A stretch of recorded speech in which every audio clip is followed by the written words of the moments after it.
Hi dear friends. Karkidaka വാവായതുകൊണ്ട് നമ്മുടെ വീട്ടിലിവിടെ ദാഹം വെക്കലൊക്കെയാണ്. ഓരോ നാട്ടിലും ഓരോ രീതിയിലായിരിക്കും കേട്ടോ. നമ്മുടെ പാലക്കാട് അവിടെയൊന്നും ഇങ്ങനെയൊന്നും ഇല്ല. വൈകുന്നേരങ്ങളിൽ ഇങ്ങനെ കരിക്കൊക്കെ വെച്ചിട്ട് ഇങ്ങനെ അവിലും മലരൊക്കെ വെച്ച് വിളക്ക് വെച്ചിട്ട് ഇങ്ങനെ അടയൊക്കെ ഉണ്ടാക്കുന്നത് അവിടെ ഇല്ല. അപ്പം ദേ ഇവിടെ അച്ഛനാണ് കേട്ടോ അടയൊക്കെ ഇങ്ങനെ ആക്കി തന്നത്. അപ്പോൾ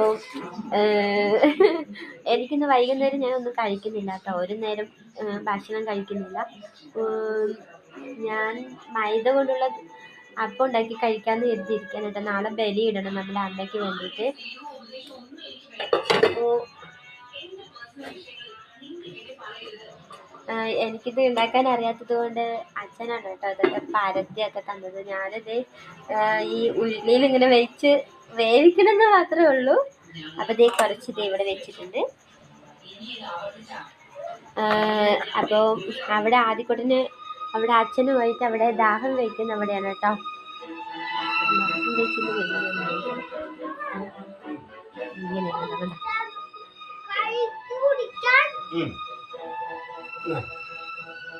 ഇങ്ങനെയാണ്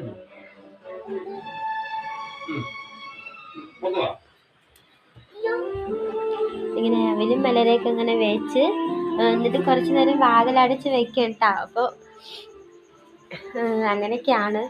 നമ്മുടെ പാലക്കാട് നാട്ടിൽ അങ്ങനെയൊന്നുമില്ല. അവിടെ അമ്പലത്തിൽ പോകുന്നവരുണ്ട്. ചിലർ കാക്കയ്ക്ക് ഇങ്ങനെ അരി വെള്ളത്തിലിട്ട് കുതിർത്തത് കാക്കയ്ക്കായിട്ട് കൊടുത്ത് കുളിച്ച് അങ്ങനെയാണ് ചെയ്യുന്നത് ഞാൻ കണ്ടിട്ടുള്ളത്.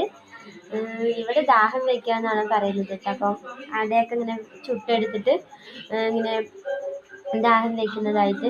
നാളെ നമ്മുടെ ശിവപുരിയിലാണ് ഞാൻ ബലിയിടാനായിട്ട് പോകുന്നത്.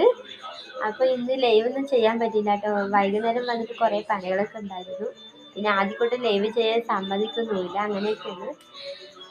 അപ്പോൾ ഇത് ചിലപ്പോൾ കരിഞ്ഞു പോയിട്ടുണ്ടാവും. ഇത് ഞാൻ നിർത്തി വെക്കാനായിട്ട് ആയിട്ടുണ്ട്.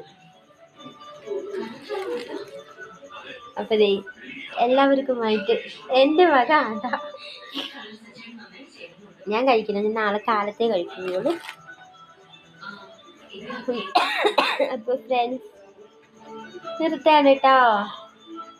അപ്പോൾ ഫ്രണ്ട്സ് ഞാൻ ദേ കയ്യിലിടാൻ മൈലാഞ്ചിയൊക്കെ അരച്ച് വെച്ചിട്ടുണ്ട് കേട്ടോ. കയ്യിലിടാൻ വേണ്ടിയിട്ട് പണിയെല്ലാം ഒരുങ്ങിക്കഴിഞ്ഞ് കിടക്കാൻ നേരത്താണ് ഇത് കയ്യിൽ ഇങ്ങനെ വെച്ച് കെട്ടി വെച്ചിട്ട് കുറേ നേരം കിടന്ന് ചോപ്പിച്ചെടുക്കലാണ് ഇത് മൈലാഞ്ചി അരച്ച് വെച്ചത്.